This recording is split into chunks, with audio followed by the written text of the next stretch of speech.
Hi friends, ഇന്ന് നമ്മൾ chicken ബിരിയാണിയുടെ റെസിപ്പി ആയിട്ടാണ് വന്നിരിക്കുന്നത്.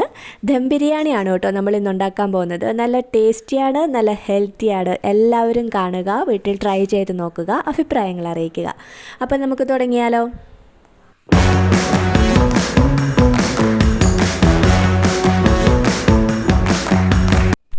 1 കിലോ അരിയുടെ ബിരിയാണിയാണ് ഉണ്ടാക്കാൻ പോകുന്നത്. അപ്പോൾ ഒരു 750 ഗ്രാം ചിക്കൻ എടുത്തിട്ടുണ്ട്. അതിലേക്ക് ആവശ്യത്തിന് ഉപ്പും മുളക് പൊടിയും കുറച്ച് മഞ്ഞൾപ്പൊടിയും ഇട്ട് നന്നായിട്ട് യോജിപ്പിച്ചതിന് ശേഷം നമുക്കൊന്ന് വറുത്തെടുക്കണം കേട്ടോ. വറുത്തെടുക്കുന്നത് ഡാൽഡ ഇട്ടാണ്. ഒരു 300 ഗ്രാം ഡാൽഡ ചേർത്ത് നമ്മൾ വറുത്തെടുക്കുക. വേറെ ഓയിലൊന്നും ചേർക്കുന്നില്ല കേട്ടോ.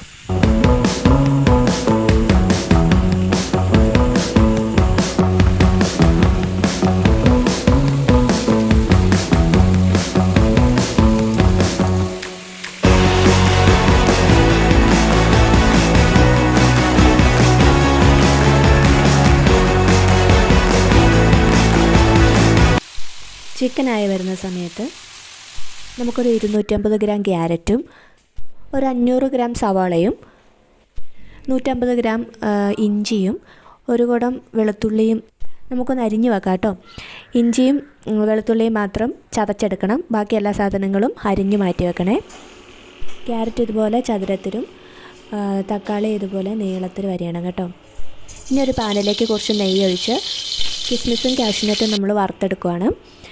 രണ്ടും ഒരു 50 ഗ്രാം വെച്ച് എടുത്താൽ മതിയാവും കേട്ടോ.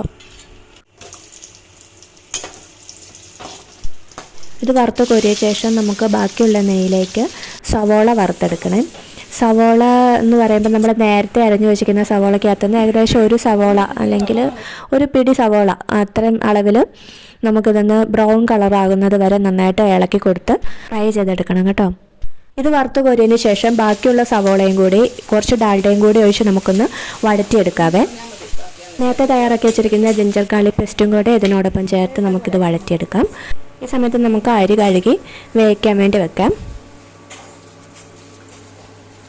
നമുക്കൊരു 8 കൂട്ട സാധനം ഇങ്ങനെ മാറ്റി വെക്കണം കേട്ടോ. ഏലക്ക, പട്ട, ഗ്രാമ്പു, തക്കോലം, ജാതിക്ക, ജാതിപത്രി, ജീരകം, പെരുംജീരകം, ഇത്രയും സാധനം നന്നായിട്ട് പൊടിച്ചൊന്നെടുക്കണം കേട്ടോ. നമ്മൾ അരി വേകാൻ വെക്കുമ്പോൾ അതിൻ്റെ കൂടെ നമ്മൾ അരിഞ്ഞു വെച്ചിരിക്കുന്ന ക്യാരറ്റും ആവശ്യത്തിന് ഉപ്പും ചേർത്ത് വേണം വേവിക്കാനേ. നമ്മുടെ സവോള ഇവിടെ വഴന്ന് വരുന്നുണ്ട്. ഇത്രയൊന്നും ആയി കഴിയുമ്പോഴത്തേനും നമുക്ക് നമ്മുടെ അരിഞ്ഞു വെച്ചിരിക്കുന്ന തക്കാളിക്ക ചേർത്ത് കൊടുക്കുക. ആവശ്യത്തിന് നമുക്ക് പച്ചമുളക് വേണമെങ്കിൽ ചേർക്കാം കേട്ടോ. പിന്നെ കുറച്ച് കറിവേപ്പിലയും കുറച്ച് മഞ്ഞൾപ്പൊടി ആവശ്യത്തിന് ഉപ്പും ചേർത്ത് നന്നായിട്ട് ഇളക്കണേ. ഇതൊരു പാതി വേവാകുമ്പോഴത്തേനും നമ്മൾ ആക്കി വെച്ചിരിക്കുന്ന ചിക്കൻ ഇതിലേക്ക് ചേർത്ത് കൊടുക്കാം കേട്ടോ. പിന്നെ നമ്മൾ പൊടിച്ച് വെച്ച ആ 8 കൂട്ടമില്ലേ, അതും കൂടി ഇതിനകത്തേക്ക് ചേർത്ത് നന്നായിട്ട് ഇളക്കി കൊടുക്കുക. ഒരു കലമെടുത്ത് നമ്മളാക്കി വെച്ചിരിക്കുന്ന ചിക്കനും ഗ്രേവിയും കൂടി ആ കലത്തിനുള്ളിലേക്ക് ഇടുക. എന്നിട്ട് നമ്മൾ വേവിച്ച ചോറ് അതിൻ്റെ മുകളിലേക്ക് ഇടുവാണേ.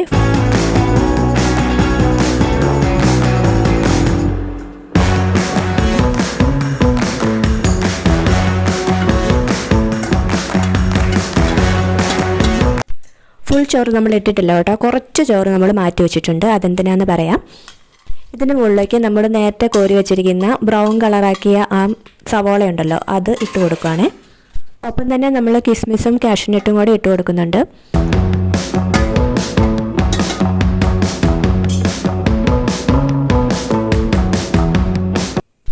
ഇതിങ്ങനെ നിരത്തി ഇട്ടതിന് ശേഷം നമ്മൾ മാറ്റി വെച്ചിരിക്കുന്ന ചോറും കൂടെ ഇതിൻ്റെ മുകളിലോട്ട് ഇടുവാണേ. മുകളിൽ കുറച്ച് മല്ലിയില ഇട്ട് കൊടുക്കുന്നുണ്ട്. കുറച്ച് നെയ്യും കൂടെ ഇതിൻ്റെ മുകളിൽ ഇങ്ങനെ ഒഴിച്ചു കൊടുക്കണം.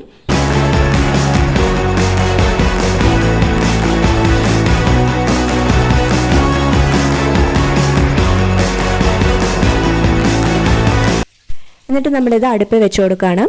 അടുപ്പിൽ തീ ഉണ്ടാവരുത്, കനൽ മാത്രമേ ഉണ്ടാവാൻ പാടുള്ളൂ. കനത്തിൻ്റെ മുകളിലുള്ള അടുപ്പിൽ കുറച്ച് കനൽ കോരിയിട്ടിട്ടുണ്ട്.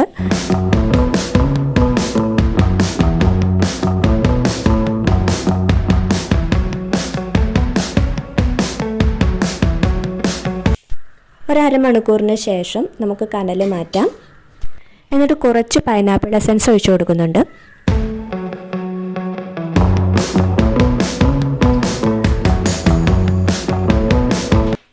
എന്നിട്ട് നമ്മളിത് ഉരുളിലേക്ക് മാറ്റി നന്നായിട്ടൊന്ന് ഇളക്കി കൊടുക്കുവാണേ.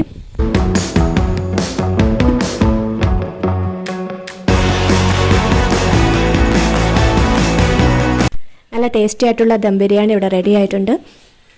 വീഡിയോ ഇഷ്ടമായെങ്കിൽ എല്ലാവരും ലൈക്ക് ചെയ്യുക, കമൻറ്റ് ചെയ്യുക, ചാനൽ ഒന്ന് സബ്സ്ക്രൈബ് ചെയ്യുക. മറ്റൊരു വീഡിയോയുമായി ഉടനെ എത്താം. Tata bye bye.